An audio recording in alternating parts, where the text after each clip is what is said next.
So before we left for Isla Cocos, my boat got broken into. Yay! And they stole a bunch of crap. They stole my drone. That's really crappy. And they cut my radio. I'm going to show you guys how to fix this in case this happens to you, or you need to, you just need to know how to work with these. So join me. We're going to set up a little station right here, and I'm going to resolder this.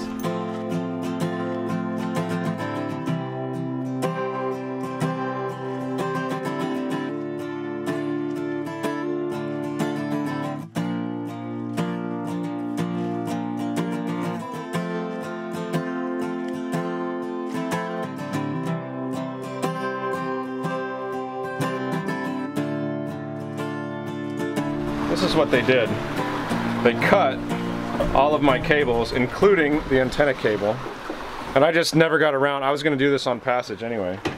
And the reason that the radio is all covered in pink is because the police used it to get prints. And they said they got a couple prints, but they're probably my prints because I handled this thing. And luckily, the ass monkey that stole my stuff left me enough cable, because this is one continuous cable all the way up the mast. That would have really pissed me off if I had to make a splice in it, because every splice in a cable like this degrades the power a little bit. Okay, let's try. All right guys, I'm doing this while sailing, so I'm gonna have a little background noise. There's nothing I can do about it. But here is the piece that got cut. You can see it where it got cut here. And then here is what we want to reuse. I don't have any extra ones, so we're going to have to unsolder this one and then use this as a guide. So we're going to pull the end off of it, and we're going to use this on the other one, on the other side. So here is the other side. This is the good end. We're going to put that on there. That way we don't forget. This is just for show. It doesn't really do anything, but it makes it look nice. So now we're gonna go back to the one we need. And the way these work is, this little slider just slides up and down, and you can see that this one has grooves in it. So you're gonna grab this with one wrench. Oh, it's all Trooper tools, that's funny. These are like the shittiest tools. So we're gonna grab that one, and then we're gonna unscrew this one. And you can put another wrench on it if you can't get it apart, but it should unscrew pretty easy. So we're unscrewing this.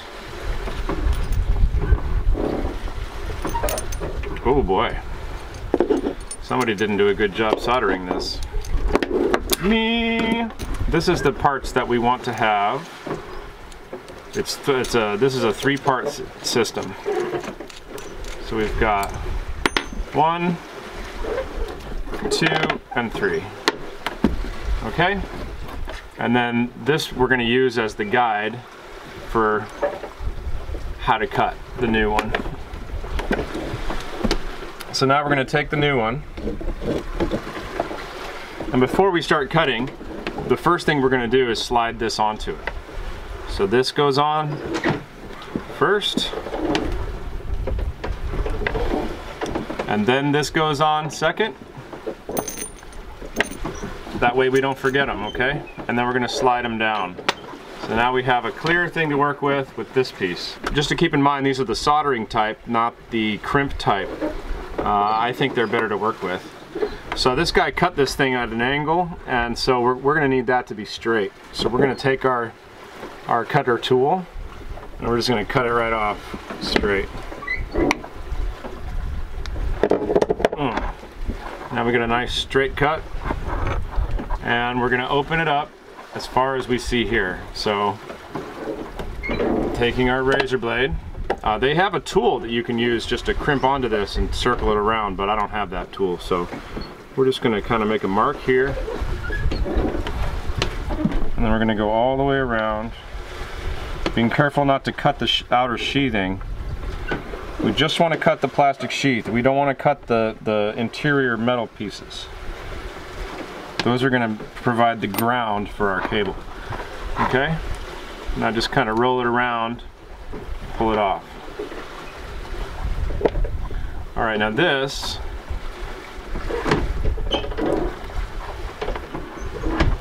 we can take a little tool and kind of unwind all these fibers. And then once they're unwound, we can pull those back. So now we're going to take and we're going to peel back that upper sheathing part to here.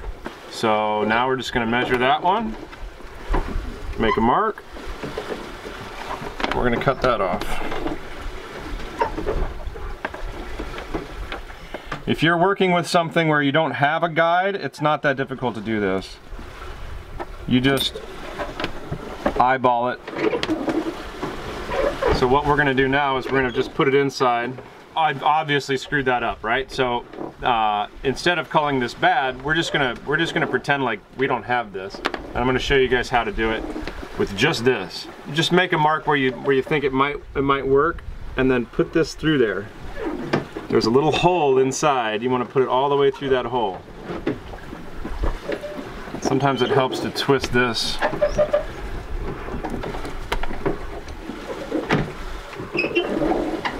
If you're hearing those noises in the background, that's my boat.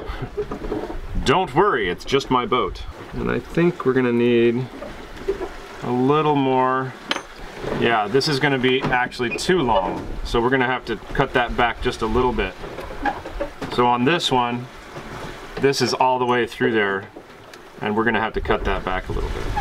What happened was, when I did it, I only had this much sticking out, and then it melted on there. And it melted thin enough where I could get it up in there. So what we want is this to be flush on top, and then the sheathing to be all the way up to this, at least. So right now, we're not up there with the sheathing. The sheathing's not coming up far enough. So we want it to be about up here. So we're gonna cut a little bit more of this white off. This white inner sheathing. Then we got this. We can always trim the top. That feels a little better.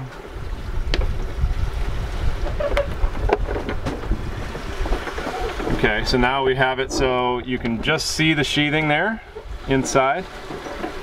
And we're gonna trim all of this with a pair of scissors. So we get our lucky Dyneema scissors, and we're gonna trim about this much off of it. All the way around. We don't need that, it's just gonna stick out and make it look funny. It's gonna provide just as much ground without that it does with it. Okay, so that's good. Now we give it a little haircut, and that's what we got. All right, now we're gonna put it in. And you wanna make sure you get all of these fibers in there. If you want the most range out of your VHF, you got to get all these little fibers in that hole. Okay? And then you gotta have a good ground too. So this will be the ground, this piece. Take it here, take them straight out, just like a little fan. Push this up to the top, pull these down over top. Now these shouldn't go farther than the first thread. So anything that goes farther needs to be trimmed. And then we take the top of it, and we thread the needle, push it down there,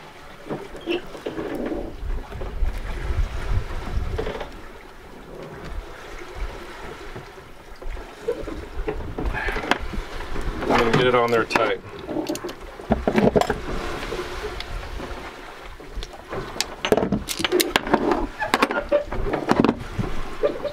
Now, we trim and solder. We trim the top.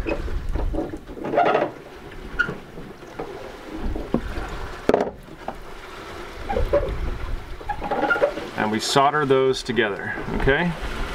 Top is trimmed. Now there's a little cup in there, and we just fill that with solder. It's best to use the plug-in kind of soldering guns, but I have the, it's called a power probe. It's a butane gas soldering iron, and it works fine. The only thing is I can't use it in any kind of wind, so I'm going to close up the boat and I'll be right back to you. Now when you turn this thing on, you should hear it. and you'll see it get red inside here, and it'll get really hot. You just wait for it to get hot. Soldering tip number 2, fill your sponge with water.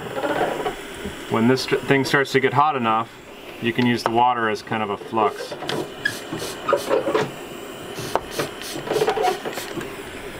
And then when you'll know when it's ready, when it starts to melt the solder.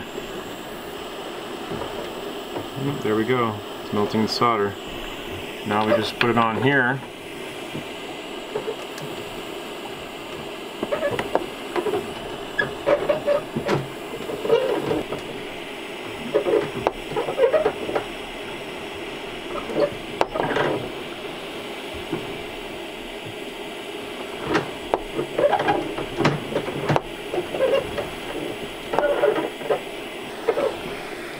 There we go.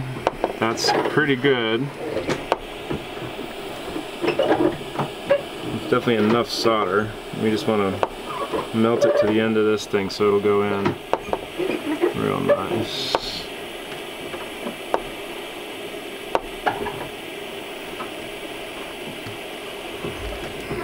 Okay. Now we turn our soldering gun off.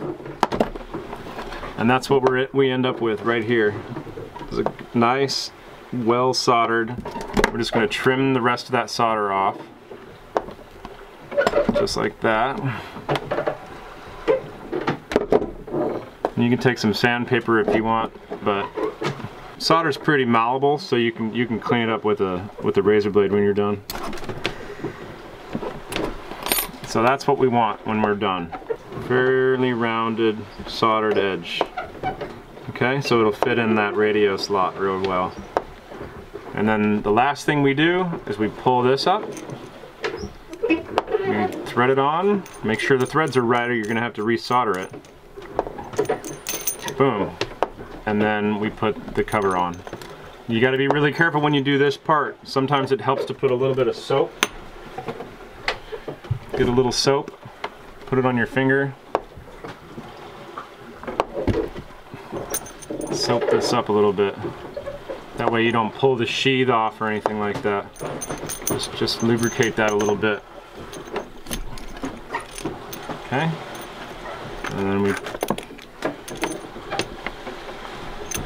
that's it. Now we're done.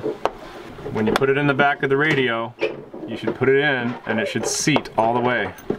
So it's flush. You see that? See how it's flush? These two are flush together. If it doesn't get flush, that means that you have too much solder on it and you need to clean it up. You can use some sandpaper or just melt it again with your soldering iron.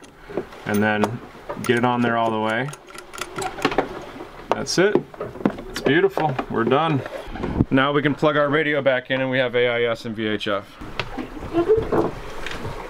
Now we mount the stereo. That'll be with the sides. We're going to tie these up with a tie wrap so it's nice and clean.